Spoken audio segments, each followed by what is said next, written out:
just continuation of a 23 Transalp, 26,500 kilometre review. I just sort of demonstrated 5th gear on a Honda Transalp. I'm down to about 3,000 revs here. 5th gear, you can pull away very comfortably. Now we'll go 6th gear. We're at just under 3,000. We'll just say exactly on 3,000 revs at 75 kilometres an hour. Going under, pulling away. Yeah, that's not bad. But for gear, people have this obsession with, oh well, 6th gear, I had to pull away. Well, then you hear people complain that, oh, 6th gear is too low. You know, it revs too much on 6th gear at 100 k's, which I perfectly can relate to. I had a 300 rally, and I've had 2-stroke off-road bikes when I was younger, so I understand that. So, okay, we don't want a bike over revving, being too busy at 100 k's, 110 k's.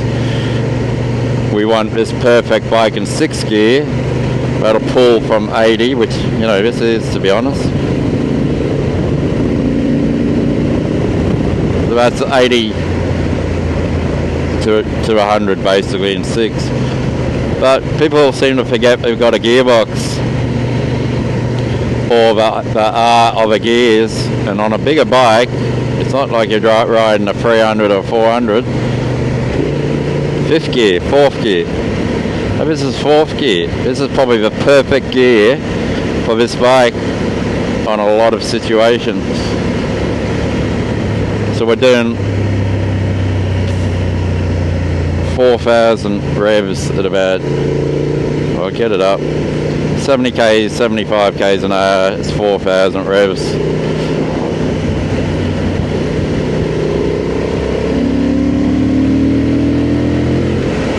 So you light it up and you're up to 100 in the blink of an eye. Now you don't have to change it up. Why change it up? There's no worry and vibrations in this bike at 5,000 RPM. That's what I'm doing at 100 k's, 5,000 RPM, 4th gear. There's nothing that's obtrusive, intrusive. That's the bike's not worried about at 5,000 RPM. So I don't have to shift it up. If I shift it down, that would be better for these corners.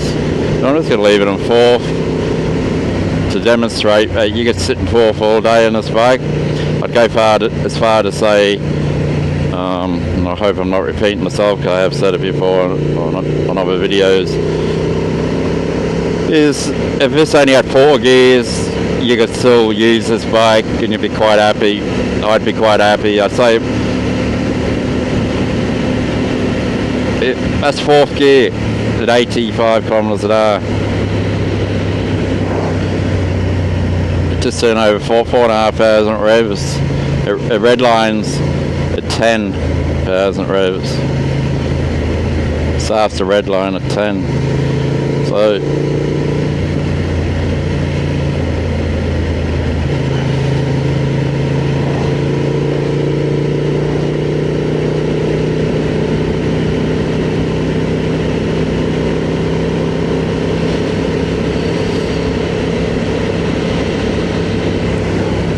So 4th gear, 4,000 revs exactly. I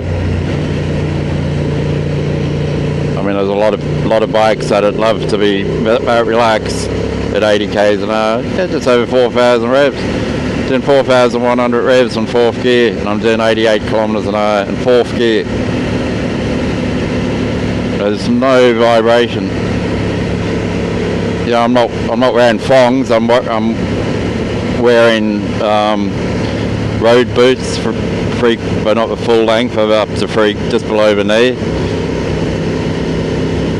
But decent boots, and I'm wearing decent gloves, just summer gloves at the moment.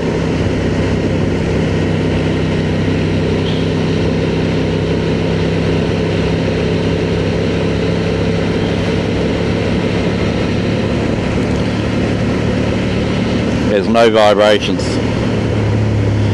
And is that because of my Pirelli Scorpion Trail 3 tyres that I've bought 2,500 Ks? I think that might be part of it. They are a pretty road orientated premium tyre. But having said that, I didn't notice any vibrations from my Dunlop mixed tours on either, and they were more 90-10%, so a bit more off-road orientated. There wasn't that, so I just think it's the nature of a bike, the gearing, the vibration dampening,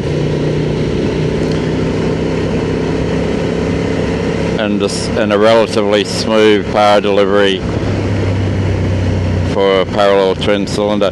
And just, I'm in user mode, I'm not in sports mode, but I've got it on full power, so it's not even in rain mode. If I was in rain mode at moderate revs, under 5,000 revs, it would be even smoother.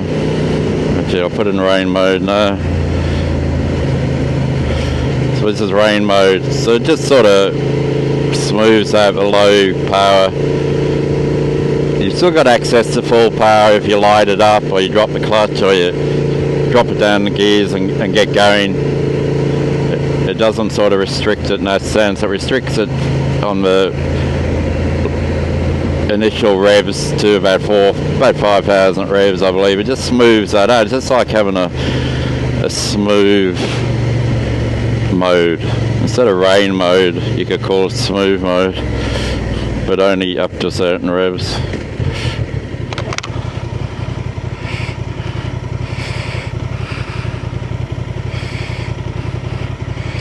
I'm just going to go on the inside of this car.